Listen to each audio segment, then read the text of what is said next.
Pessoal, tudo bem com vocês? Espero que sim. Meu nome é Luane, eu sou engenheira agrônoma, mestranda em ciência do solo e especialista em solos e nutrição de plantas. Estou muito feliz em participar do primeiro CONAPROD e em poder também estar compartilhando um pouco do meu conhecimento com vocês. Hoje no CONAPROD eu vou falar sobre a importância do nitrogênio no desenvolvimento vegetal. Esse elemento químico, né, um macronutriente essencial para a produtividade agrícola, mas também necessário de um manejo cuidadoso para que se otimize o seu uso e também minimize, né, as suas perdas. Trago um resumo sobre o que estarei falando com vocês, né? Sobre desde a importância do nitrogênio até as suas fixações, absorção pelas plantas, quais as fontes, a deficiência e a toxidez do nitrogênio também. Vamos começar pela importância do nitrogênio, que é um macronutriente, né, maior demandado aí pelas plantas, pois ele está dentro do ciclo da planta, presente em tudo, né? E ele é essencial para o crescimento e desenvolvimento tanto das raízes como caule, folhas, frutos e grãos. Também, né, ele atua diretamente como componente das células vegetais, ali estando dentro da síntese de proteínas, dos ácidos nucleicos, como o RNA e o DNA, e também como a formação da clorofila. Ele apresenta uma alta mobilidade, né, tanto na planta como no solo, e em virtude disso, estudos aí vêm sendo desenvolvidos com o objetivo de promover um maior aumento da eficiência de assimilação pelas plantas. Por quê? Pois grande parte do nitrogênio que se encontra presente está na atmosfera, são 78%, e ele está na forma de gás. Nenhum tipo de organismo consegue acessar esse grande reservatório e, em virtude disso, existe uma baixa disponibilidade para as plantas, né? Na forma de N mineral, que é a forma com que o nitrogênio é conseguido ser absorvido pelas plantas. Então, as plantas elas são incapazes de assimilar esse N2, né? Esse N molecular, devido à tripla ligação que ocorre no nitrogênio, né? Essa tripla ligação ela é composta por dois átomos de nitrogênio ligados por uma tripla ligação covalente. Essa ligação é uma das mais fortes que existe na natureza e faz com que o N molecular seja muito estável e inacessível ali para as plantas e para outros, outros organismos. As modificações que existem na dinâmica desse elemento, ele permite com que o nutriente seja circulável entre solo, planta, atmosfera, né? O processo que faz com que ele seja, após ser capturado, né, o N molecular e incorporado no solo, existe pela principal forma, que é pela fixação biológica, ou seja, as bactérias, né, responsáveis por essa fixação, elas conseguem incorporar o N2 no solo, mas antes, através dessa enzima chamada nitrogenase, ela consegue fazer a quebra da tripla ligação, né, que é altamente estável. E a nitrogenase então faz a quebra da molécula usando ali elétrons e uma energia através de ATP, né, e vai estar convertendo em amônia. Então só vai ocorrer essa fixação biológica se tiver a presença dessa nitrogenase. E é a enzima, então, responsável por quebrar o N atmosférico, permitindo que ele seja convertido em amônia. A gente tem também outras formas de fixação, que é as fixações abióticas, por meio de fixação física ou fixação industrial. Como que ocorre? Na física, os raios fornecem a energia necessária para que quebrem a molécula do dinitrogênio, do N molecular, né, na atmosfera. Então, esse nitrogênio quebrado, ele vai reagir ali com o oxigênio e vai formar um óxido de nitrogênio, né? E posteriormente, ao ser dissolvido na água da chuva, vai formar o ácido nítrico. E esse ácido nítrico, ao cair no solo, com a chuva, ele é convertido em nitrato, né? E aí é possível entrar novamente no ciclo do nitrogênio. Outra forma que temos é a fixação industrial, que é pelo processo de Haber-Bosch. Ele vai combinar ali o nitrogênio atmosférico com o hidrogênio sobre uma alta pressão e temperatura, e aí então, apesar de, né, ter a presença também de um catalisador, vai formar ali o produto final, que é a amônia. Essa amônia gerada, ela é muito utilizada na fabricação dos fertilizantes nitrogenados, né? A fixação abiótica, não podemos desconsiderar ela, pois ela também tem um papel importante no ciclo, pois é especialmente em ambientes naturais, onde não tem presença de micro-organismos fixadores do nitrogênio, que entra então, né, a atividade da fixação física ou da fixação industrial e pode aí ser então estar suprindo as plantas, né, desse nutriente muito importante para elas.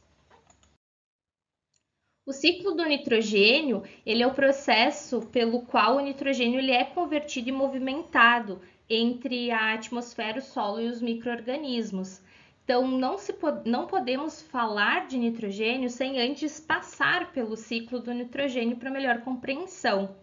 Os principais processos do ciclo do nitrogênio são, então, as fixações, né, entre elas biológica, física e também a industrial, a amonificação, a nitrificação, a assimilação, a desnitrificação, e também temos aqui, né, os decompositores, que são os que vão estar ali decompondo a matéria orgânica e conseguindo então fazer ali uma ciclagem dos nutrientes para ir fornecendo o nutriente para o solo. Começando aqui pela fixação física, os raios que fornecem a energia necessária para quebrar a molécula, né, vão fazer então aquela reação aqui e vão estar então entrando no sistema como ácido nítrico, ficando aqui então, né, na parte da nitrificação. Após aqui, então, ele é convertido a nitrato e aí então nitrato é uma das formas, né, com que as plantas conseguem estar assimilando o nitrogênio. Outra forma que temos é pela fixação biológica, né, que é a principal fixação que ocorre através da enzima nitrogenase. E temos dois tipos de fixação, por isso tem dois aqui. Seria a fixação biológica juntamente, né, um casamento perfeito entre planta e bactérias, que é a fixação biológica FBN, né, que a gente chama, e a fixação biológica assimbiótica, que é as bactérias de vida livre no solo. As bactérias simbióticas são as que fixam o nitrogênio nos nódulos, então eles utilizam a planta, né, como hospedeiro e a planta vai suprir a necessidade que os micro-organismos vão precisar, por exemplo, os carboidratos, e em contrapartida as bactérias fornecem ali então um pouco do nitrogênio para as plantas, né? Um pouco não, porque é a principal. Então, tipo, a gente tem estudos que mostram que a fixação biológica de nitrogênio, né, o FBN, auxilia muito, muito mesmo no desenvolvimento e no arranque das plantas, né? Também temos a fixação biológica por bactérias de vida livre, que são as bactérias que estão mais presentes ali na rizosfera. E aí, então, a ser incorporado no solo, esse nitrogênio, ele vai sofrer a amonificação, como também chamado de mineralização, né? Então, ele passa a ser a amônia, né, através da nitrogenase, e aí, então, segue-se o ciclo. De amônio ocorre, então, a transformação para amônio. O amônio também é uma das formas que as plantas conseguem assimilar. E aí, através de bactérias nitrificantes, o amônio vai a nitrito, né? E o nitrito, então, vai a nitrato.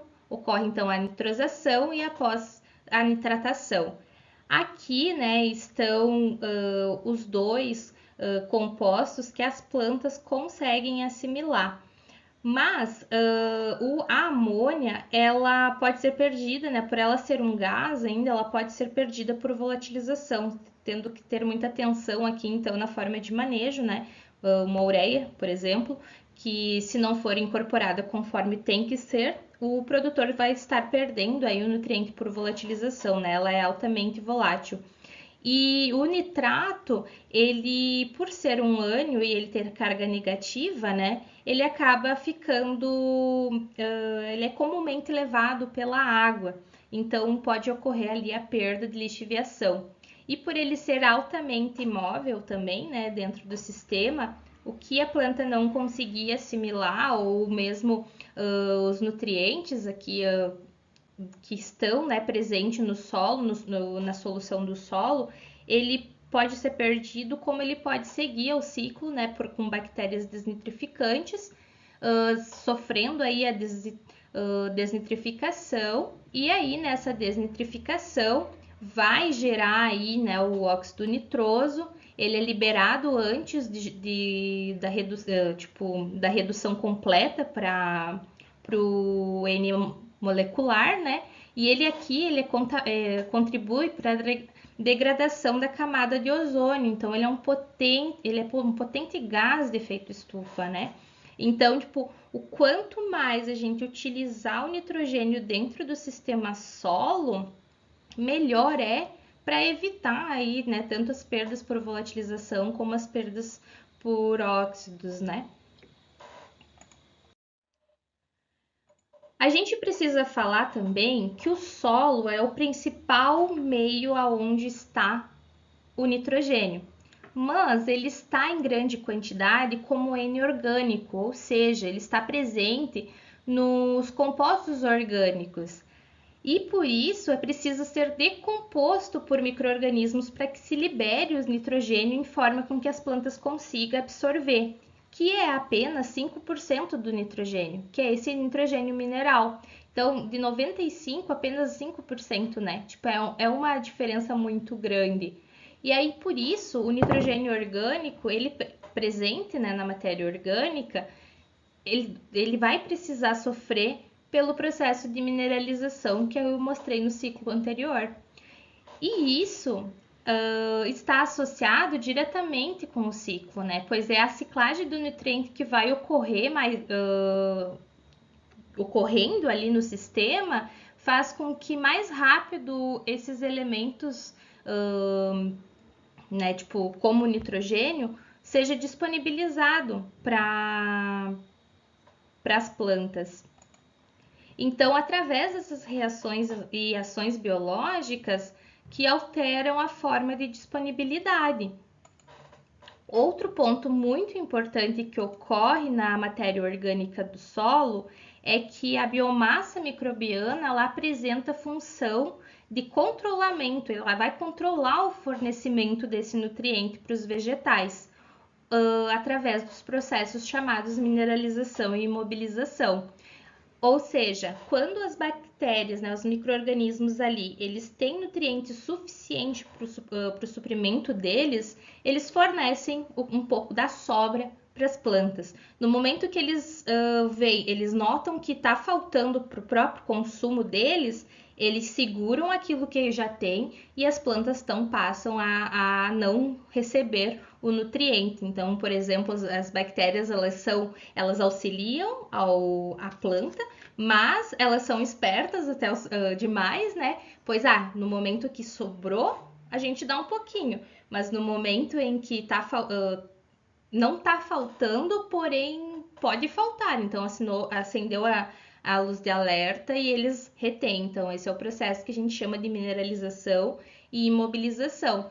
Esse processo também ele está relacionado com a relação carbono-nitrogênio. Sabemos que na matéria orgânica do solo existe, né, grandes concentrações de carbono, e aí então em parceria com o nitrogênio ele faz esse papel, né? Ele controla ali o fornecimento do nutriente para a planta.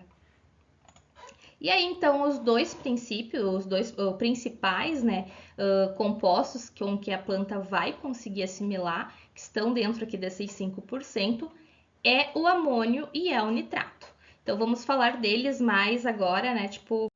Vou falar de cada um deles mais para frente. Antes de entrar na fixação dele, né, na parte de assimilação e absorção do nutriente, eu preciso falar da fixação biológica novamente. Explicar para vocês que existem duas fixações, tanto a fixação simbiótica, como também vou ter a fixação assimbiótica. A fixação simbiótica, o micro-organismo ele vai crescer numa planta hospedeira, né? Então, ele vai criar os nódulos, através daqueles nódulos eles vão fazer a fixação, e aí isso acontece comumente nas raízes de plantas leguminosas das bactérias do gênero Rhizóbio, né?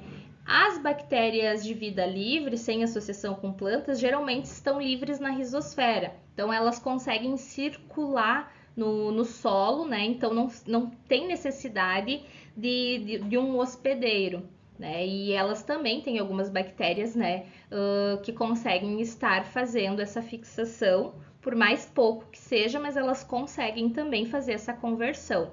Como eu expliquei, é necessário a nitrogenase, né? Pois a nitrogenase ela é uma enzima essencial para que o papel das bactérias seja completo, né? Consigam ser feito completar o papel da bactéria, posso dizer assim. Ou seja, o N2 é captado, a enzima entra em ação, consegue quebrar, e aí então libera para o solo aí para seguir o ciclo. Essa nitrogenase ela necessita para ocorrer essa conversão, vai precisar de dois cofatores, né? Então precisa de dois outros elementos químicos, como o ferro e o molibdênio, e ela é super sensível ao oxigênio. E por ser sensível ao oxigênio, no momento que tem oxigênio, ela pode ser inativa e vai interferir na reação redox, né? Que é a conversão do N molecular à amônia. Mas como as bactérias são muito especialistas e a natureza é brilhante, as bactérias elas têm, né, um auxílio ali da proteína leghemoglobina, ou seja, a enzima nitrogenase ela é inativa quando tem oxigênio. Mas o que acontece dentro do rizóbio? O rizóbio vai produzir essa proteína que captura o oxigênio e vai proteger a nitrogenase e vai facilitar então o transporte do oxigênio. Isso faz com que o oxigênio, né, seja controlado e evite que a nitrogenase seja inibida. Quando se tem essa coloração vermelha dentro do rizóbio, se diz que o processo da fixação biológica por simbiose está ativo. Então quer dizer que as bactérias e ali então estão conseguindo captar e a planta tá sofrendo o processo correto de conversão e através da proteína está sendo feito o controle correto do oxigênio e assim então faz com que, como que eu posso dizer, faça com que o ciclo da planta, né, e a planta tenha o nutriente necessário para ela, né? O ferro, ele participa diretamente na transferência dos elétrons durante o processo da redução, né? Então, por isso que ele é um cofator.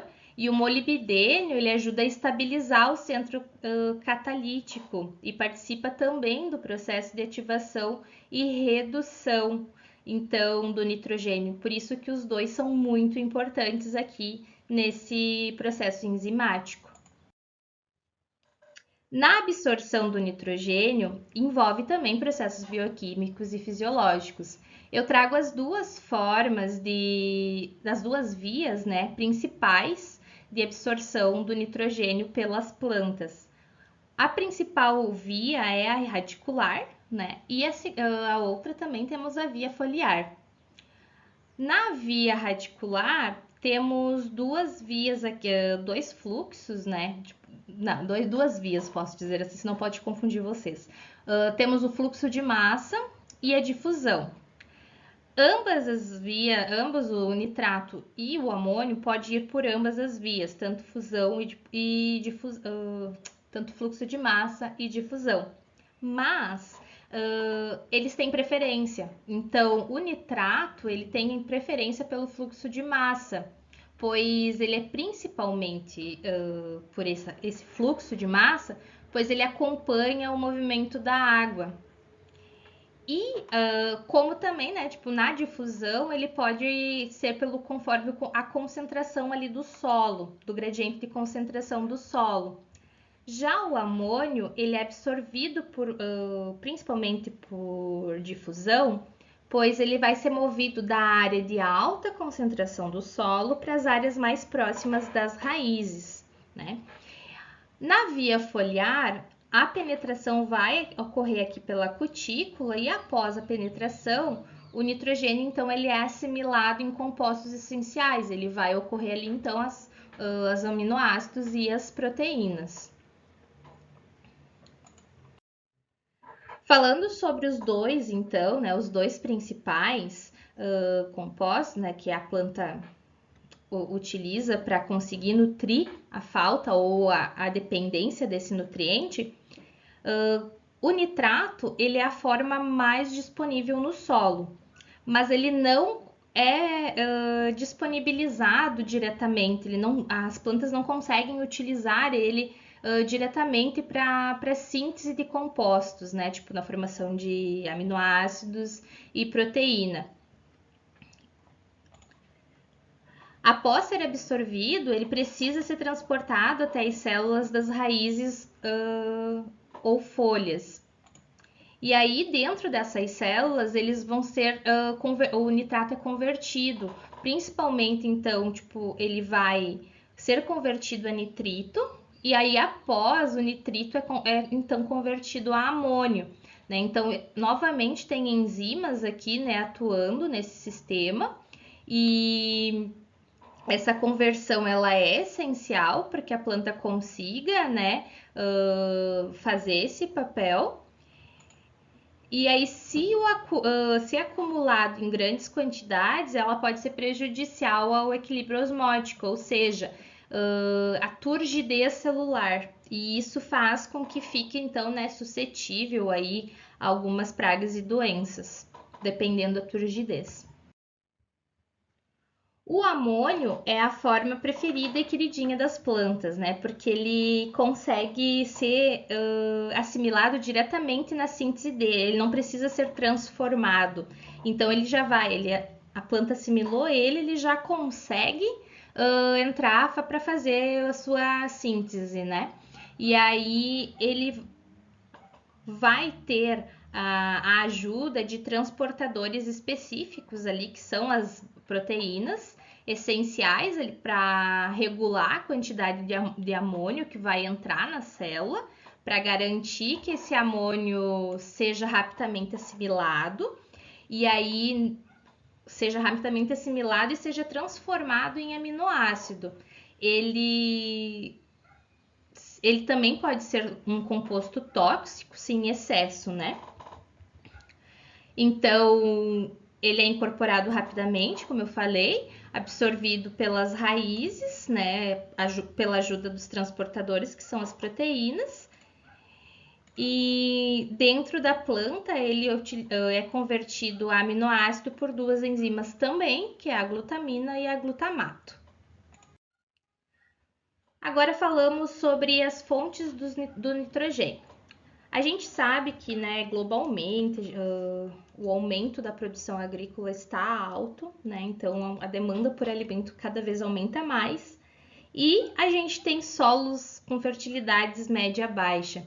E isso faz com que seja fundamental a utilização de fertilizantes para que a gente consiga escalonar, né? Tipo, tenha um alto rendimento ali de produção final, né? E por isso, então, os fertilizantes são empregados nas produções agrícolas e sem eles, infelizmente, muitas das produções seriam, né, frustrantes, pode ser assim a palavra certa. Temos 3 tipos de fertilizantes: fertilizante mineral, foliar, fontes orgânicas. Eu considero os 3 principais, né? A gente sabe que existem outros, existem associações de 2 tipos de efeitos também, mas considero o fertilizante mineral, foliar e as fontes orgânicas as principais fontes que temos aí para fornecer para as plantas. A mineral são, né, produzidos industrialmente e apresentam um custo-benefício, né, para culturas aí de grande porte. Fornecem o nutriente de forma imediata e corrigindo rápido alguma deficiência visível, algum sintoma visível. Os fertilizantes foliares, a gente tem, eles são de fácil aplicação, né, e diluição, pois são solúveis em água, são rapidamente absorvidos pelas folhas e as concentrações deles já saem, né, ajustado para que não tenha alta dosagem. Ele corrige rapidamente deficiências em estágios mais críticos e as fontes orgânicas, em contrapartida, né, ela é tipo a longo prazo, né? Então não é algo que o produtor possa aplicar e já esperar ali em semanas vai aparecer o resultado. Então é utilizado mais aí porque liberam o nutriente lentamente, pois está associado com a atividade microbiana, precisando então, né, que ocorra a decomposição, então por isso é lento. E deriva então de matéria orgânica, esterco, resíduo de plantas, restos de animais, compostagem, e serve mais para estruturar o solo e promover uma saúde ao longo do prazo.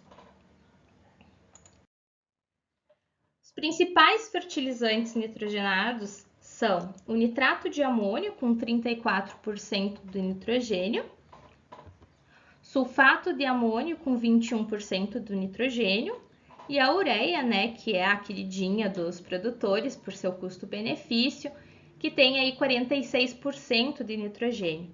O nitrato, né, de amônio, ele tem então tanto 50% de nitrato e 50% de amônio. E ele vai conseguir fornecer aí 34% do nitrogênio, para vocês verem que não consegue fechar o 100%, né? O sulfato de amônio, então, tem 21% do nitrogênio e ele também tem uma porcentagem de enxofre, né, caso seja necessário. E a ureia, então, ela tem esse alto teor, né, e alta solubilidade. Em contrapartida, se não souber manejar corretamente, ela pode estar sendo perdida e o produtor, né, também perdendo o seu dinheiro, né, tipo jogando dinheiro fora e produto e o nutriente fora. Porque ele precisa ser, né, tipo, ele é necessário ser aplicado corretamente, pois e dissolvido como movimentado pela água para sofrer então o processo que a gente chama, né, sofrer a hidrólise e aí então ser convertido a amônio. E isso ocorre através dessa enzima, novamente uma enzima, a enzima urease, né, que ela é uma enzima que catalisa essa hidrólise, né, e a gente também tem ureias hoje com inibidor de urease, que se chama NBPT.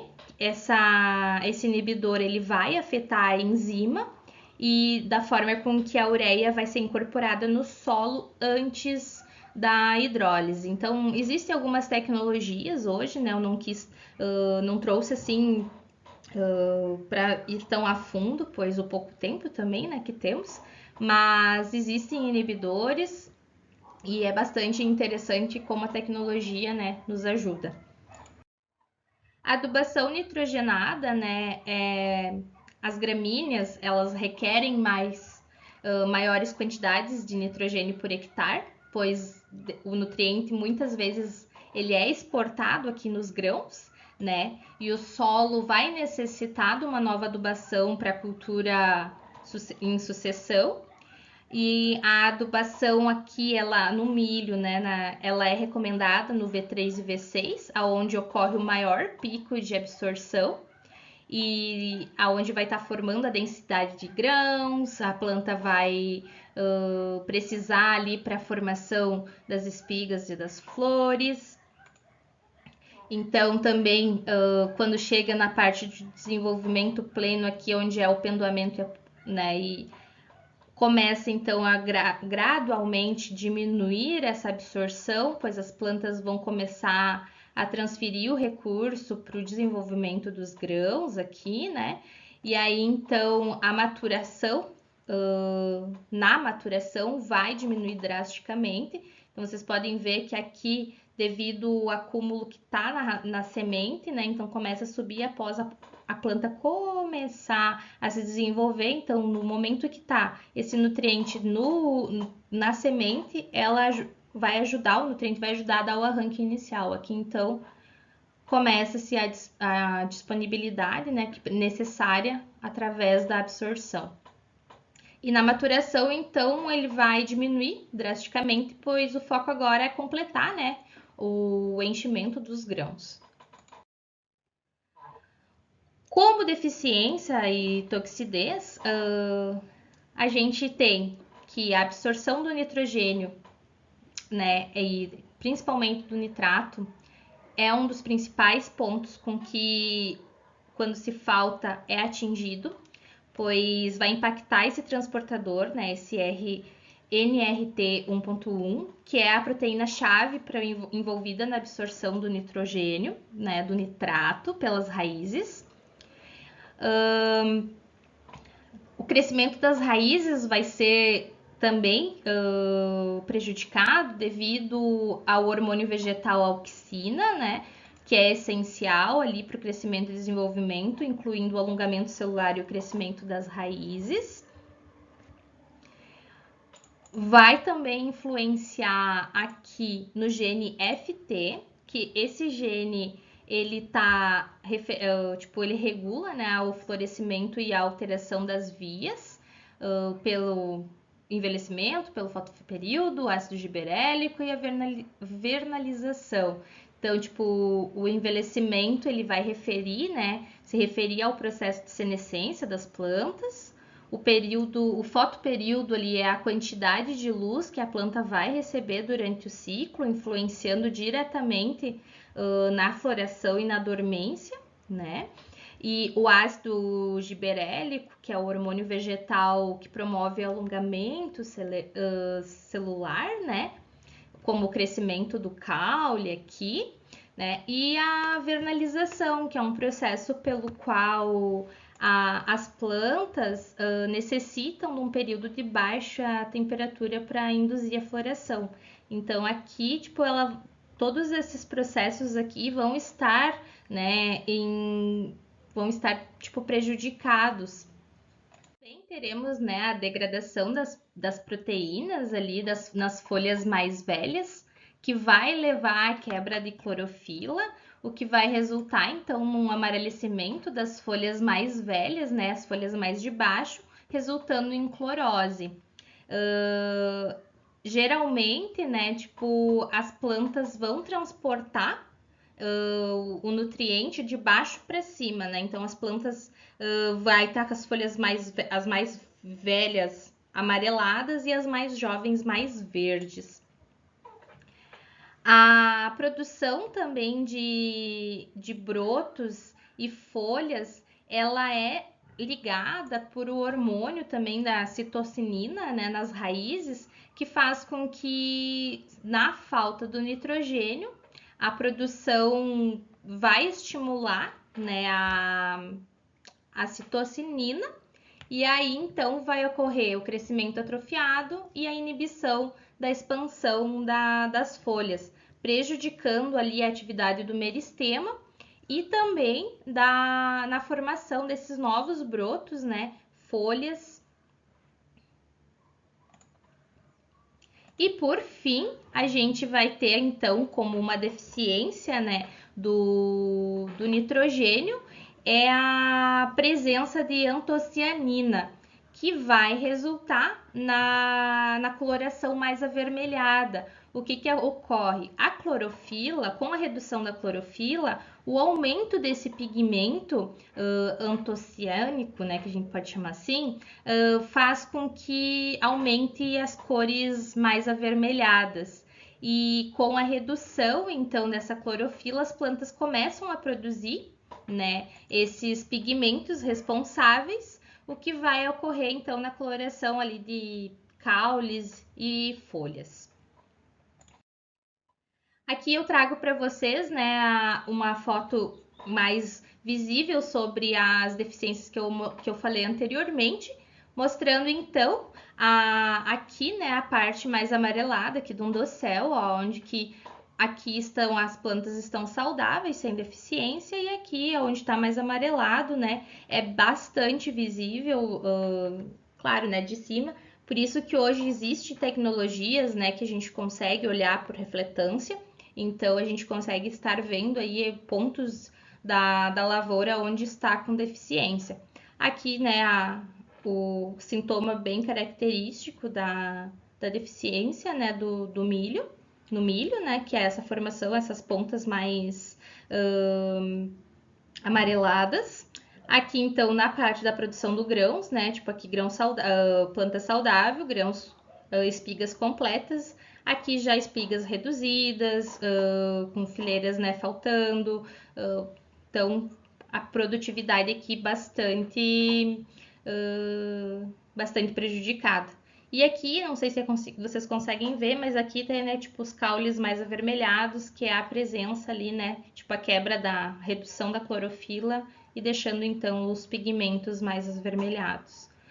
Uma vez que a deficiência, né, então, vai se prolongar, né, ela se prolonga, os tecidos são severamente afetados, né, e isso, a capacidade de recuperação da planta, ela é muito limitada. Então, se o fornecimento, eu deixo aqui a mensagem, né? Se o fornecimento de nitrogênio for insuficiente, não é possível reverter o dano que a planta sofreu. Como toxidez, eu trago bem resumido aqui para vocês, pois não tem como ser outra coisa, né? O uso em excesso, às vezes o produtor ele peca por excesso, né? E isso causa também bastante prejudica, né? Bastante a sua produção, pois as plantas vão crescer muito e vão estar atrofiadas, né? Elas têm apenas o crescimento vegetativo exagerado, mas o que realmente importa vai estar bem o desequilíbrio nutricional, né? Tipo, vai ser causado ali e vai prejudicar bastante ela. Então, o acúmulo do amônio, ele vai fazer com que as plantas fiquem mais suscetíveis a pragas e doenças. O desequilíbrio nutricional vai causar, então, a clorose e queima das pontas, né? Vai ter um atraso na floração devido ao crescimento vegetativo exagerado, vai reduzir, então, flores e frutos. A acidificação do solo vai aumentar a liberação, né, de hidrogênio, vai reduzir, então, a absorção. E ocorre, então, aí a poluição ambiental, né, pelo aumento de lixiviação ali do nitrato para os lençóis freáticos. Então, aqui está bem resumido, não tem muito como ser isso. E as folhas, elas ficam bem num verde escuro. Então, trago para vocês, para nós finalizarmos essa palestra, né, o que é importante lembrar, onde o nitrogênio ele é fundamental para o crescimento e a produtividade das plantas, né, pois ele vai influenciar todos os processos metabólicos. A deficiência vai limitar diretamente o desenvolvimento, né, e a produção de frutos e grãos. O excesso vai causar toxicidade e aumentar a vulnerabilidade a pragas e doenças.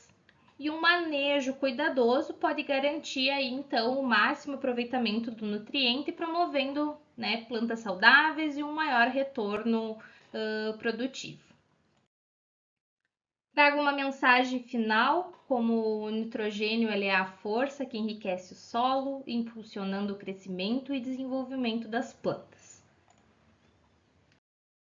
Meu muito obrigada, quero agradecer a organização por este convite, dizer que fiquei bastante feliz, né, por poder, como eu falei no começo, transmitir meu conhecimento para vocês. Fica o meu contato para caso vocês tenham alguma dúvida, entrem em contato, não precisa ter vergonha. Caso queiram, me sigam no Instagram e estou à disposição para qualquer dúvida aí, né? E por hoje agradeço mais uma vez. Até mais.